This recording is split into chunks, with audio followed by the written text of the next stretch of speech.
Enguany, a novembre, farà 40 anys que s'aprovà la Llei d'Ús i Ensenyament del Valencià.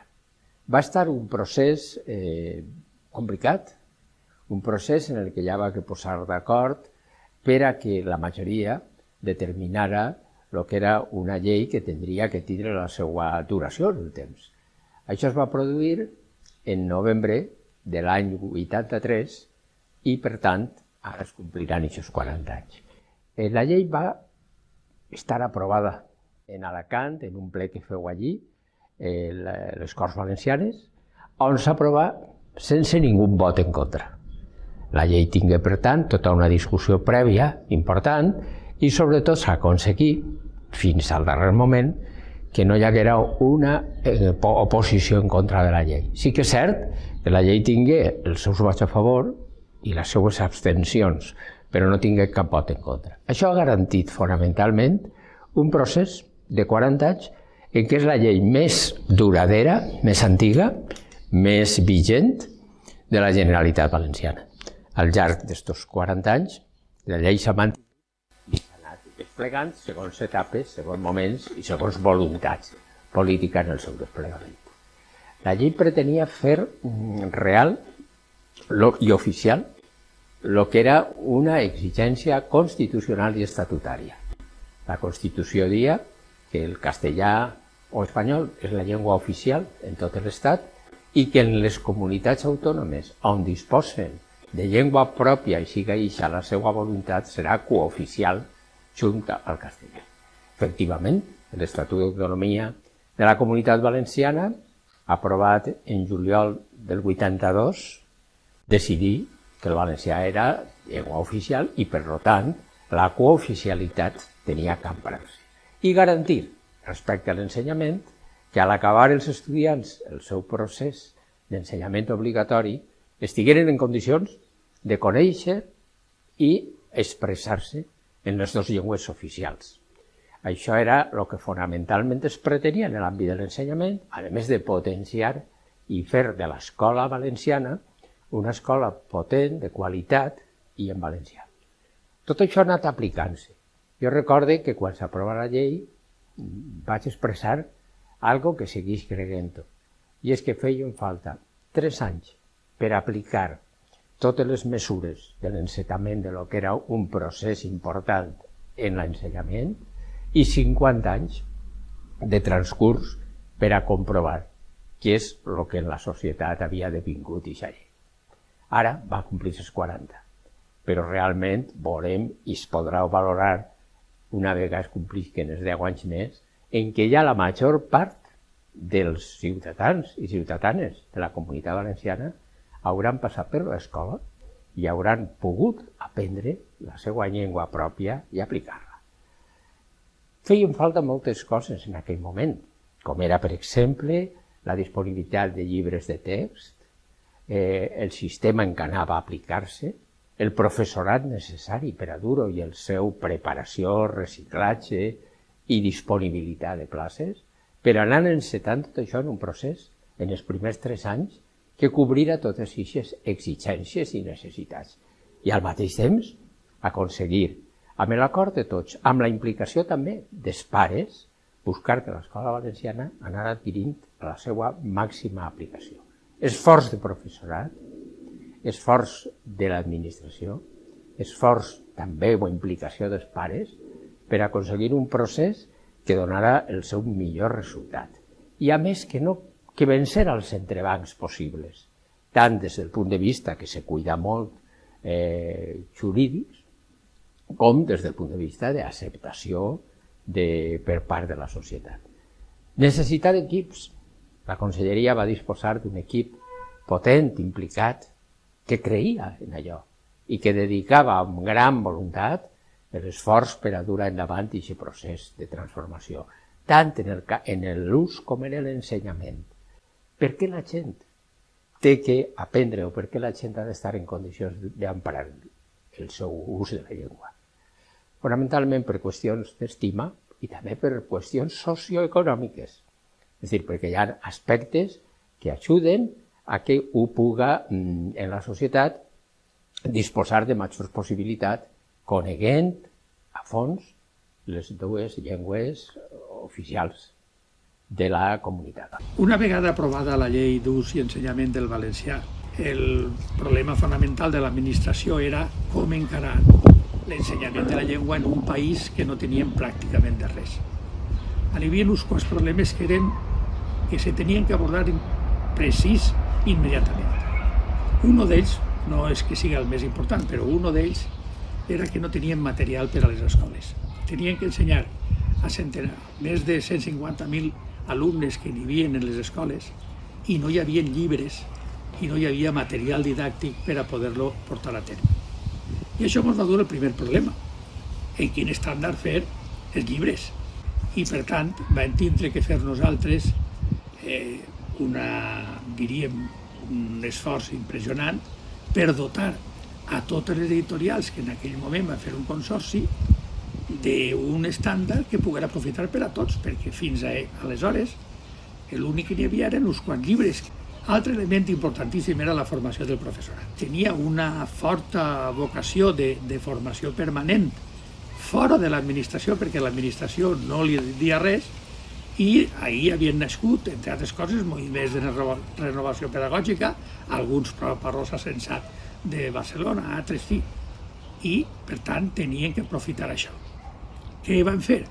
Van tindre que formar a molt de professorat per a que pogueren impartir aquesta llengua que no s'havia impartit mai des de feia 300 i pico anys i que els alumnes i els pares d'aquests alumnes estaven esperant. I evidentment ahir vam començar amb una forta vocació de preparar el professorat, però amb la seva participació, perquè hem de reconèixer que en aquell moment es va produir, jo crec que una mena de connexió, el professorat, els pares i mares de l'alumnat, l'alumnat i l'administració pareixia que anaven tots en una mateixa direcció o almenys no en direccions contraposades, i per tant tots podíem avançar. I ahir vam fer una feina impressionant. Un dels elements que jo crec recordar que varen ser decisius va ser la creació dels coordinadors del valencià, que va ser una pedra angular sobre la que va pivotar el tema de la formació, perquè evidentment ensenyar la llengua era una cosa, però després van anar ja aprovant-se el tema de la immersió, altre tipus del tema del bilingüisme, tot aquest tipus d'històries tenia que estar implementat per a que el professor tinguera, i els coordinadors i coordinadores de valencià van ser aquesta peça fonamental que va permetre que el professorat rebera assistència tècnica, assistència pedagògica, assistència de com tenia que ser les escoles. És evident que nosaltres volíem una escola pública i en valencià, i per tant una escola de qualitat. Hi havia algunes coses també que eren, a més, molt importants, i era el tema de que arribara a totes les comarques i que les zones valencianoparlants i castellanoparlants no es creara ningú tipus de conflicte. I això ho vam aconseguir i vam anar caminant cap a una manera d'entendre l'educació en el nostre país que era una manera bilingüe, de manera que al final s'alcançara allò que deia la llei. Quan acabaven els estudis obligatoris, tot el món, xiquets i xiquetes, amb independència del seu origen, amb independència de la seva situació en el país, en zones castellanoparlants, en zones valencianes, tots havien de tindre un mateix nivell des del punt de vista de les llengües en castellà i en valencià. Parlar del començament del tema de l'ensenyament del valencià i de la dinàmica de la creació de tot el moviment de renovació pedagògica i ensenyament és parlar de dos moviments íntimament vinculats, el moviment de renovació pedagògica i el moviment d'ensenyament del valencià o d'introducció del valencià a l'escola i a la societat, de l'ús i l'ensenyament del valencià. Això va començar de forma ja més seriosa a principis del curs del 83, recient aconseguida la capacitat legal i de l'autonomia i de competències a valencià, i va ser un moviment fonamentalment voluntarista, un moviment fonamentalment il·lusionant, de gent que proveníem de distintes situacions, que no sabíem, diguem-ne que en funció administrativa de què estàvem, però estàvem allí amb moltes ganes i amb molta il·lusió. Vam anar creant un grup de gent, els primers assessors coordinadors del valencià, gent absolutament il·lusionada, motivada per a fer l'ensenyament i per a propugnar l'ensenyament. Teníem moltes mancances d'estructura, d'organització, de mitjans, mancances de personal, no n'hi havia professors de valencià. La primera selecció de professorat de valencià per a l'escola es va fer aquest estiu i va haver que habilitar gent que no tenia ni siquiera titulació però que tenia ganes. I això va ser, jo crec, el gran aposta i el gran èxit de l'ensenyament del valencià i de l'ús. El mateix en el tema d'ús. Se va començar a inventar, a publicar coses, a fer materials, a crear normes que fomentaren en la societat l'ús del valencià, en les administracions privades, en l'administració pública, i tot va ser un intent voluntarista impulsat, per supost, pel conseller Ciprià Siscar i per gent que provenent, com deia abans, de distintes situacions o orígens. Alguns portaven temps ser funcionari d'altres institucions, com la Diputació de València, o provenents del camp de l'ensenyament. Vam anar creant tot un staff que va tindre un moment culminant de gran creació quan la Conselleria va adquirir un nou local, que és el definitiu del carrer Campanar, on està ara la mateixa Conselleria d'Educació. Allí teníem instal·lacions pròpies, teníem espais, cosa que abans estàvem provisionalment en habitacions sense condicions, però allí es va crear ja tot un estat i vam anar a poder incorporar personal. També ja n'hi havia competència econòmica per part de la Generalitat per a poder nomenar, ficar sous, ficar càrrecs, i al principi estàvem, ningú sabia quin càrrec tenia ni quin nomenament tenia. Oficialment no tenien cap nomenament oficial, però teníem molta voluntat i moltes ganes de treballar, i això crec jo que va ser la gran aportació de la unió de la gent que des dels moviments de renovació pedagògica i des del moviment de preocupació per les primeres escoles se van anar creant les primeres escoles d'ensenyament en valencià. Allà per l'any 1972, un grup de matrimonis de Catarroja i de Massanassa teníem criatures menudes i es van plantejar una escola diferent per als nostres fills. Teníem unes condicions uns condicionants que ens feien pensar en això i ens feien plantejar-nos. Les dones érem mestres, participàvem en un moviment de renovació pedagògica que era el moviment Freinet, coneixíem les escoles d'estiu de Catalunya i de València i pensàvem que una escola diferent era possible, on els xiquets foren el centre de l'ensenyament i on la llengua de l'ensenyament tenia que ser la nostra. L'escola tenia que ser en valencià. Això ho teníem clar des del principi. Coincidia, o hi havia una circumstància que feia possible que aquest somni aplegara a ser realitat. I és que els nostres homes estaven en empreses cooperatives i, per tant, per a ells començar una escola a nivell com a empresa era realment possible, factible, i això va ser fonamental. Prompte ens donarem compte que si volíem dur el nostre projecte endavant calia comptar en altres matrimonis dels pobles del voltant, perquè en un sol poble segur que no tindríem prou xiquets per a començar una escola. Per tant, ens posarem en contacte en matrimonis de Catarroja, Massanassa, Alfafar, Sedaví, Silla, Beniparrell, els pobles del voltant, perquè des del principi tinguérem una cosa clara. L'escola seria comarcal o no seria, i seria en la nostra llengua o no seria. En l'any 1981, 2 anys abans de publicar-se la llei d'ús i ensenyament del valencià, l'escola de Massanassa començà la seva línia d'escolarització en valencià. És difícil imaginar els entrebancs que tenien en aquell moment les escoles públiques per començar l'ensenyament en la línia de valencià. Per una banda no teníem cobertura legal, per una altra banda no hi havia recolzament social i per una altra banda els pares no coneixien exemples de possibles escoles que funcionaren en valencià. És per això que solament les escoles cooperatives com la Tramuntana, l'Escola Comarcal, la Gavina, havien començat el seu ensenyament en valencià i molt poques escoles públiques. Entre aquestes escoles públiques pioneres que començaren les primeres està l'Escola de Massanassa. Va començar perquè hi havia unes circumstàncies favorables per a aquest començament.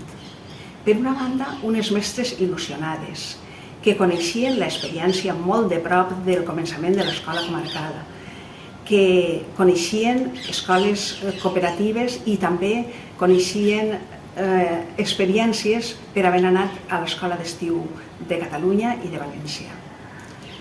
Per una altra banda, hi havia un grup de pares il·lusionats, receptius, decidits, inclús alguns molt convençuts de que seria possible començar un ensenyament en valencià per als seus fills. Molts diuen que la llei d'ús i ensenyament del valencià ve després d'un silenci. Jo dic que no ve després d'un silenci, que hi ha tota una exigència viscuda en els anys 60 i en els 70 i que s'expressava primer en allò de parlar en valencià, l'ús és el que és important i després valencià a l'escola. La llei d'ús va fer possible aquest repte. Alguns no li donen importància. Ho feu el PSOE? Mira, quina casualitat. No, és important i és bàsic el que es fera en aquell moment i és un repte que no podem oblidar. Molts, quan anava a eixir la llei, ja havien lluitat pel decret de bilingüisme. I la llei, algunes coses no ens agradava, però sabérem unir-se a aquest repte que tenia el govern valencià.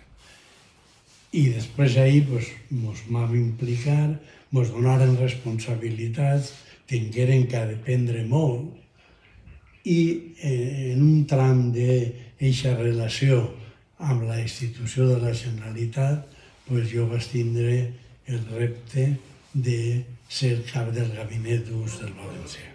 Quan s'aprova la llei d'ús i ensenyament del valencià, en aquell moment, des de la Conselleria i des de l'assessoria de valencià, el Servei d'Ensenyament del Valencià, es planteja que n'hi haurà no tots els alumnes tindran la mateixa possibilitat. Així està clar que la llengua majoritària era el castellà. Tots els alumnes del nostre territori sabien el castellà, però tots sabien valencià. N'hi havia grans espais, com per exemple, ja he dit, el sud, Elx, on moltes famílies parlaven en castellà als seus fills i no sabien exactament com podrien introduir el valencià. Aprendre el valencià únicament com una assignatura, sabíem que això no donava resultats. Per tant, s'havia de fer ensenyament però no podien fer un ensenyament en valencià igual com podríem fer-ho, per exemple, en Ontinyent o en Albaida. Què ocorreix? Que plantegem la idea en Elx, que és una zona històricament valencianoparlant, però molt castellanitzada en aquells moments, aplicar el programa d'immersió. La immersió lingüística és un programa didàctic que va adreçat a alumnes que tenen com a llengua pròpia una llengua diferent a la que s'impartís en l'escola, a la que s'impartís en l'aula. Aleshores, els programes d'immersió van dirigits a aquest tipus d'alumnes i que per això, per a que això sigui realment útil, hem d'aplicar una didàctica i una metodologia molt adequada a aquests alumnes. Hem de pensar que eren famílies castellanoparlants, que això que els seus fills ensenyaren valencià es preocupava moltíssim i, per tant, s'havia d'explicar ben bé què és el que anàvem a fer. Mai en la immersió que el País Valencià, que des de les nostres aules plantejàvem, obligàvem a que els alumnes canviaren de llengua. Els alumnes no canviaven de llengua, els alumnes no canviaven si no volien, canviaven quan ells se sentien segurs, però en l'aula totes les interaccions, tot el que es feia en valencià i sempre molt ben contextualitzat. Nosaltres pensàvem i pensem que la immersió és l'únic programa que iguala És l'únic programa que realment democratitza la llengua.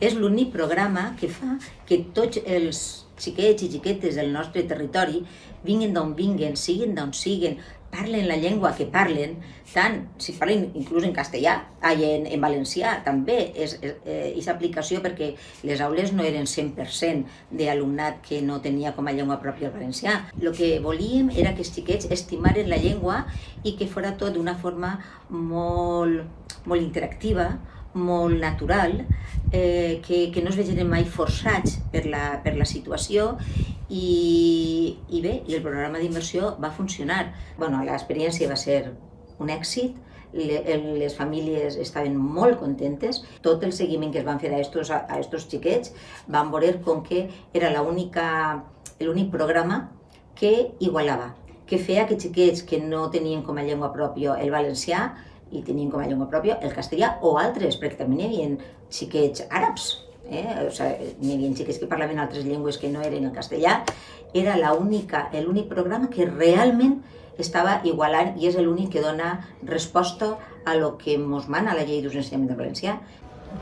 Sí, jo crec que l'etapa que vaig estar dirigint la Direcció General de Política Lingüística ha sigut personalment una de les etapes més riques, perquè vaig tindre que crear una direcció general que no existia, existia el gabinet, i començar a muntar tota la direcció general des del personal, encara que el gabinet ja me donava el gruix del personal, però fins a mobles, etc., va ser una experiència de creació molt interessant.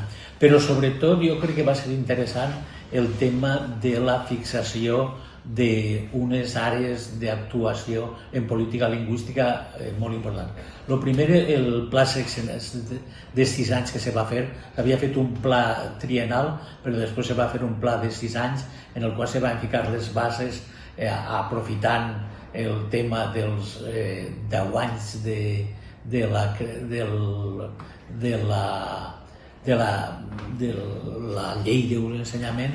Se van fer activitats molt importants i se van ficar les bases de desenvolupament de tot el problema lingüístic des del punt de vista social.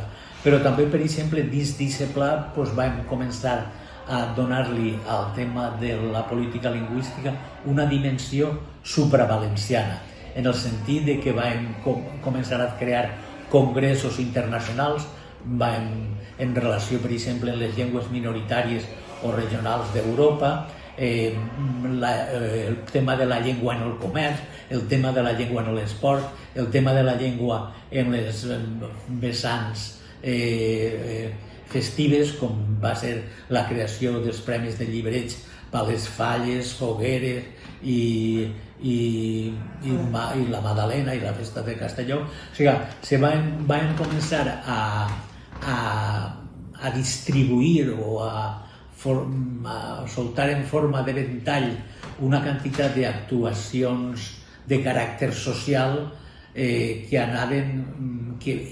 volien ser el principi i van ser el principi d'una actuació que no estava massa contemplada en la llei d'ús i ensenyament, perquè la llei d'ús i ensenyament és probablement una de les lleis més importants que mai s'han creat en el territori valencià sobre qualsevol tema. Però la llei d'ús i ensenyament era bàsicament educativa, o sigui, bàsicament formativa, bàsicament de la docència, però el tema social era el tema que se'ns escapava i va ser el pla dels 6 anys i en totes les actuacions diversificades que vam fer ahir, el que ja d'alguna manera el tema de la llengua va entrar en l'ús social amb una força, jo m'atreviria a dir, prou important. L'aprovació el 23 de novembre de l'any 1983 de la Llei d'Ús i Ensenyament del Valencià, coneguda com la Llei d'Alacant, va ser una fita històrica perquè la Generalitat enceta tot un procés de foment i de difusió del valencià amb l'objectiu d'equiparar-lo perquè hi hagi una equiparació real i efectiva amb el castellà en tots els àmbits d'ús. 40 anys després hi ha coses bones, s'ha aconseguit molt i n'hi ha altres coses que no són tan satisfactòries. Encara ens queda molt de camí per recórrer perquè la implantació de la LUEP jo crec que no s'ha desplegat prou i la seva implantació la podem considerar asimètrica en alguns termes. S'ha fet molt en l'ensenyament, però poc o no tot el que s'havia de fer en l'àmbit dels usos. I quan parle d'usos em referís als usos privats i públics. I això, a hores d'ara, encara tenim molts problemes en molts àmbits, d'acord amb les dades que ens dona la darrera enquesta d'ús i coneixement del valencià de la Generalitat Valenciana, en què l'ús social ha retrocedit en 7 punts i s'observen processos de substitució lingüística, s'observa també interrupció familiar. Què passa en l'àmbit de l'administració pública? Per exemple, a hores d'ara la competència lingüística en la funció pública no està reconeguda amb l'Administració General de l'Estat, en l'àmbit jurídic, en l'àmbit de les pròpies universitats a l'hora d'impartir la docència, més àmbits que podien assumir un paper més de lideratge del valencià, com per exemple en l'àmbit de les noves tecnologies, què passa amb les noves plataformes, què passa amb els mitjans de comunicació. Queda molt de camí per recórrer i crec que el futur del valencià està en mans de la pròpia societat valenciana. L'Acadèmia Valenciana de la Llengua, evidentment, podem dir que se sent hereva, per una part de les normes de castellà, però d'altra banda també de la pròpia llei d'ús i ensenyament del valencià, com si fos un desplegament més, i en aquest sentit nosaltres continuarem treballant perquè el valencià estiga en tots els àmbits d'ús i que realment el valencià, a més de ser llengua cooficial, és, i no ho oblidem, i no ho hem d'oblidar, la llengua pròpia i històrica dels valencians. Bé, doncs, la llei d'ús i ensenyament del valencià és una de les peces fonamentals per a impulsar polítiques públiques d'increment i d'acompanyament al valencià, de la qual s'ha dotat la nostra comunitat autònoma. Una llei aprovada amb un consens polític fa ara 40 anys, amb un consens de totes les forces polítiques i que durant aquests últims 8 anys el govern del Botànic va haver de, com no podia ser d'una altra manera, desplegar, desenvolupar i ampliar.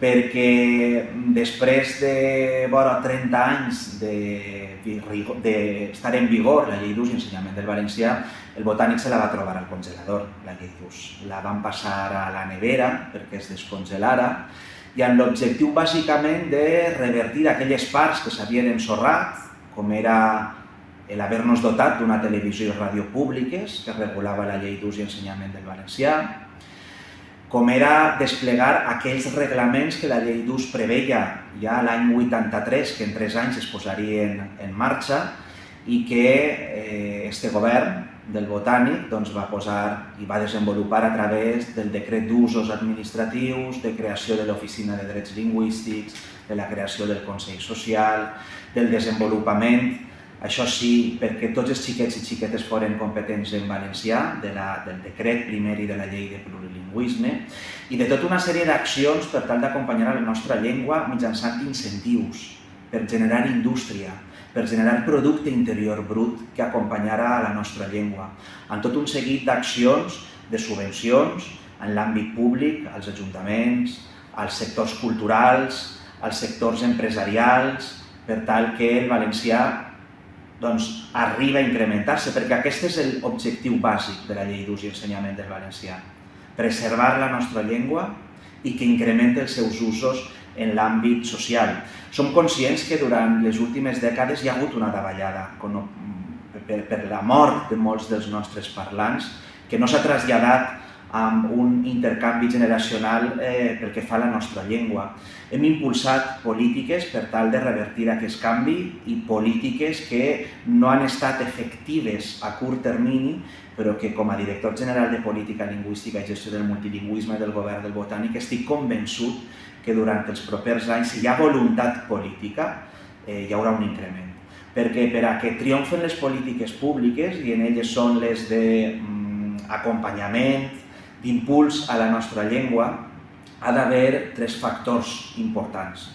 Un, que hi hagi un desplegament normatiu. 2, que hi hagi una voluntat política. I 3, que hi hagi un acompanyament social. Per tant, m'agradaria acabar aquestes paraules dient que perquè triomfe la nostra llengua, perquè s'incrementen els usos, ha de ser la nostra societat, ha d'haver la voluntat social i cívica dels nostres ciutadans per tal de poder arribar més lluny. Bé, el 2015 partim del decret d'Educació Plurilingüe del 2012, que tenia moltíssimes mancances. No s'incidia suficientment, per exemple, en la formació del professorat, ni en la qüestió metodològica. Tampoc teníem un equip d'assessors que feien acompanyament als centres educatius i tampoc s'incidia excessivament en el tema, excessivament no s'incidia en absolut en el tema de l'avaluació, que podria ser una clau de millora. Però sí que hi ha algun aspecte que pensem que cal posar una mica de relleu, que són les presumpcions errònies. Es partia de la presumpció que les dues llengües oficials a nivell social estaven en equilibri i, en conseqüència, es partia de la presumpció que amb la simple presència de les llengües vehiculars en el currículum era suficient perquè l'alumnat obtinguera una competència plurilingüe equilibrada.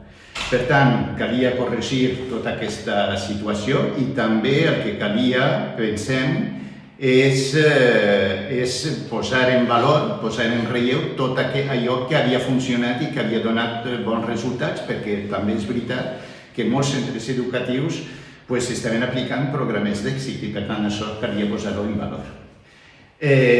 Pensem, la qüestió és com fer-ho tot això, no? Pensem que d'alguna manera s'havia d'eixir d'aquesta zona d'inacció, perquè la inacció el que fa d'alguna manera és incrementar la situació de minorització en què es troba la llengua, el valencià, una de les llengües oficials del País Valencià, i també calia eixir d'aquesta zona de conflicte i aprofundir realment en aquesta zona del coneixement, perquè des del coneixement pensem que és l'única manera d'obtindre un programa d'educació plurilingüe de qualitat que garantirà aquest domini equilibrat en les llengües oficials i que responguerà a les necessitats de tot l'alumnat valencià, l'alumnat de totes les comarques valencianes, però també que responguera a la necessitat d'aquest món que volem construir, que d'alguna manera havia de ser un món més inclusiu, més igualitari i més just. Per tant, ens posarem en contacte amb les universitats valencianes perquè pensàvem que era la millor manera que ens pogueren oferir aquest model que desitjaven i les universitats van acceptar proposar-nos un model. Una vegada que ens van proposar aquest model, el que vam fer és un procés de consulta. Pensem que mai s'havia donat aquesta situació en el País Valencià, és a dir, aquí en aquest procés de consulta van participar la totalitat dels partits polítics del País Valencià, van participar tots els sindicats, van participar moltíssimes associacions, moltes d'elles directament relacionades amb els temes educatius, com és la Federació i Confederació de Pares de Famílies, associacions com Acció Cultural, associacions com Escola Valenciana, associacions com la pròpia Acadèmia Valenciana de la Llengua i també, que recorde jo, ACOE també va participar en aquest procés de consulta. Després d'atendre aquest procés de consulta amb totes les entitats que he mencionat anteriorment, es va elaborar el programa d'educació plurilingüe dinàmic. Malauradament, el Tribunal Superior de Justícia va paralitzar aquest decret i, per tant, quedaven dues alternatives. O es tornava al decret del 2012, que presentava molts problemes, tal com hem assenyalat anteriorment, o dotar-nos d'un nou instrument. Bé, després de la paralització del decret per part del Tribunal Superior de Justícia, quedaven dues alternatives. O es retornava al decret del 2012, que presentava moltes insuficiències, al nostre entendre, o dotàvem el sistema educatiu valencià d'un nou instrument. Finalment, aquest nou instrument ens el va facilitar les Corts Valencianes amb la Llei d'Educació Plurilingüe i Intercultural. Des del curs 2016-2017 fins al curs passat, he format part de l'assessoria del Servei d'Educació Plurilingüe i la Conselleria d'Educació. Aquesta assessoria suposa un recurs molt significatiu per avançar cap a l'escola plurilingüe, ja que els centres compten amb el suport d'una assessora o un assessor de plurilingüisme que els orienta i els ajuda a dinamitzar tots els assumptes que tenen a veure amb l'ensenyament de les llengües. Vivim en un món que tendeix cada vegada més a la globalització i això ens porta a repensar la necessitat de preservar els trets que ens són propis. La diversitat lingüística actual ha de ser vista com un enriquiment per al nostre alumnat, però sense deixar de banda la llengua pròpia del lloc on vivim. I és en aquest sentit que el curs 2016-2017 es va crear l'assessoria tècnica docent per promoure el model d'educació plurilingüe i intercultural, per impulsar la normalització del valencià i per assessorar i formar els equips docents per als nous reptes a què s'enfronta l'ensenyament de llengües. No cal que diga que el territori valencià és un territori divers pel que fa a l'ús de les llengües oficials. I cada poble, cada centre, té una realitat que el fa únic. Per això, part de les actuacions de l'assessoria s'ha centrat en el projecte lingüístic de centre, el PLC, ja que aquest document és una oportunitat per analitzar la realitat de cada centre, per conèixer quin és el punt de partida del nostre alumnat i així establir els objectius per tal que els xiquets i les xiquetes aconsegueixin aquesta competència plurilingüe tan necessària en la societat actual. L'ensenyament de llengües curriculars i les no curriculars, la presa de decisions metodològiques, el tractament de l'alumnat nouvingut, les mesures de suport o el pla de normalització lingüística són només alguns dels aspectes que contempla el projecte lingüístic de centre. D'ahir que part de les actuacions de l'assessoria s'hagin centrat en la dinamització i millora d'aquest document. Però si hi ha algun aspecte que ha sigut cabdal per a l'assessoria, aquesta ha sigut la sensibilització metodològica pel que fa a l'ensenyament de les llengües, perquè és necessari promoure una visió de centre que permeta a l'alumnat integrar els nous aprenentatges d'una manera estratègica i significativa. I el tractament integrat de les llengües, el TIL, i el tractament integrat de les llengües i continguts, el TILC, esdevenen fonamentals per aconseguir-ho. Però a més de totes aquestes actuacions, l'assessoria realitza nombroses tasques, com per exemple els cursos d'actualització lingüística en valencià i en anglès, que són els CAL, que tenen com a objectiu actualitzar la competència comunicativa i oferir recursos didàctics i metodològics perquè el professorat pugui vehicular les àrees no lingüístiques tant en valencià com en anglès. Es fa difusió i formació del Portfoli Europeu de les Llengües, que és un document personal basat en el marc europeu comú de referència. Es promouen els intercanvis lingüístics de l'alumnat amb la modalitat FIL i Rapsodes, amb l'objectiu que l'alumnat no valenciano parlant compartisca vivències amb l'alumnat valenciano parlant per millorar la competència comunicativa. També es coordina el programa d'auxiliars de conversa, s'han realitzat publicacions, ha impulsat el treball de la competència comunicativa oral en els centres i organitzat jornades de formació i difusió de bones pràctiques en aquesta matèria. Ha posat en funcionament el programa MIR per tal de coordinar l'escolarització sobrevinguda d'alumnat del conflicte bèl·lic d'Ucraïna i moltes altres tasques. I és per tot això que en un moment de canvi en què hem passat d'un sistema bilingüe a un sistema plurilingüe, que la tasca de l'assessoria ha esdevingut i esdevé fonamental per ajudar als centres a encarar els reptes de l'escola actual i de mirar cap al futur. Ha plogut molt des d'aquells anys 80 en els que un grup de professors intrèpids, intrèpids, decidiren iniciar el redreçament de la nostra llengua a l'ensenyament, utilitzant la nostra llengua, el valencià. M'estic referint al professorat d'un dels centres capdavanters al poble i també capdavanters a nivell de la comunitat. M'estic referint al Col·legi Públic Platero i jo. Vaig a per davant el meu més sincer agraïment i reconeixement. Passaven uns anys, no s'incrementaven els centres. El Consell Escolar Municipal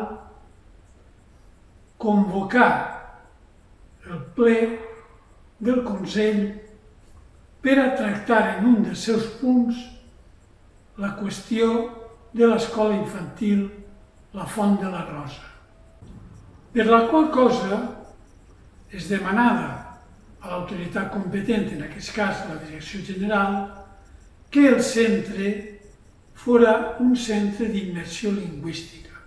I al curs següent es generà la necessitat d'ampliar l'oferta educativa en preescolar i EGB per al nou alumnat de l'escoleta.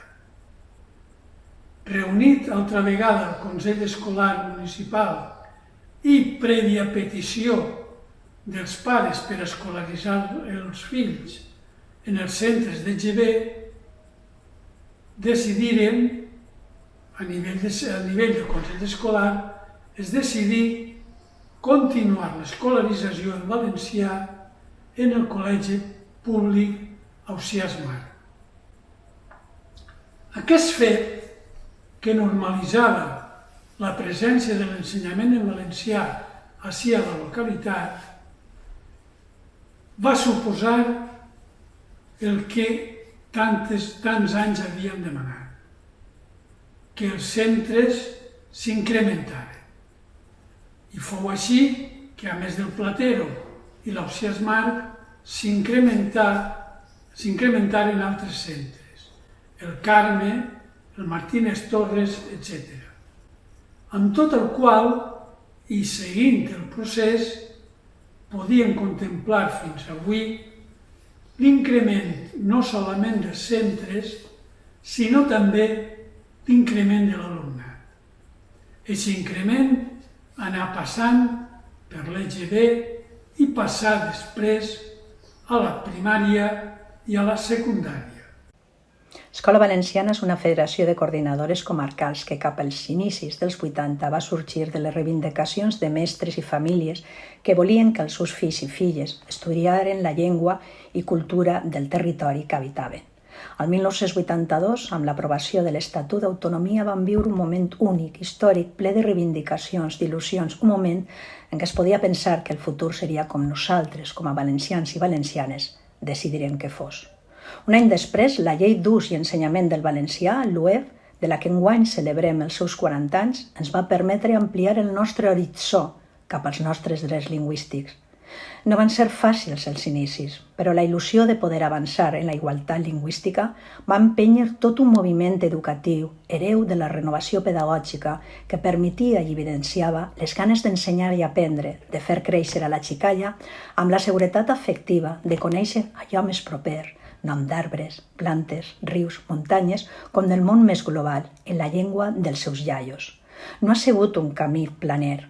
Davant de l'entusiasme de la comunitat educativa, trobarem entrebancs poderosos, com la justícia espanyola que tomba qualsevol avanç en polítiques lingüístiques emparant-se amb la jerarquia que la Constitució enmarca en un domini d'una llengua sobre la resta de llengües cooficials. També una vulneració constant dels drets lingüístics davant d'administracions que depenen directament de l'Estat, com ara els cossos de seguretat, però també d'administracions valencianes que resisteixen avanços com el requisit lingüístic com a imprescindible per atendre als ciutadans del nostre territori. La finalitat última de la llei era i és assolir, mitjançant la promoció de l'en valencià, l'equiparació efectiva amb el castellà i garantir l'ús normal i oficial d'ambdós idiomes en condicions d'igualtat i desterrar qualsevol forma de discriminació lingüística. Però és la llei d'ús d'ensenyament valencià una llei de mínims que s'ha aplicat al mínim? És una llei incomplida en els deures que s'imposa. Impossibilitat exercir uns drets que no tenen uns deures correlatius. L'ensenyament arrossega problemes crònics d'aplicació de la LOE que el govern de la Generalitat no resol o, com estem patint ara mateix, empitjora amb un interès purament partidista i fins i tot científic. 40 anys després, la societat valenciana ja no és la mateixa. Estem més connectats que mai, però les plataformes, les xarxes, els mitjans de comunicació no han evolucionat afavorint la nostra llengua. Fa 40 anys apreníem el valencià a casa, amb la família, amb el veïnat, al carrer. La LOEF ha permès que actualment tinguem les generacions de joves més formades en valencià, però no per això ha millorat el seu ús. Un altre objectiu no aconseguit és la unitat de la llengua, sobretot el reconeixement de la comunitat lingüística. Hem d'aprofitar aquesta celebració d'enguany per conèixer el seu abast i exigir al govern de la Generalitat Valenciana que siga el garant del seu compliment. Nosaltres, des d'Escola Valenciana, continuarem treballant per la igualtat lingüística al nostre estimat País Valencià.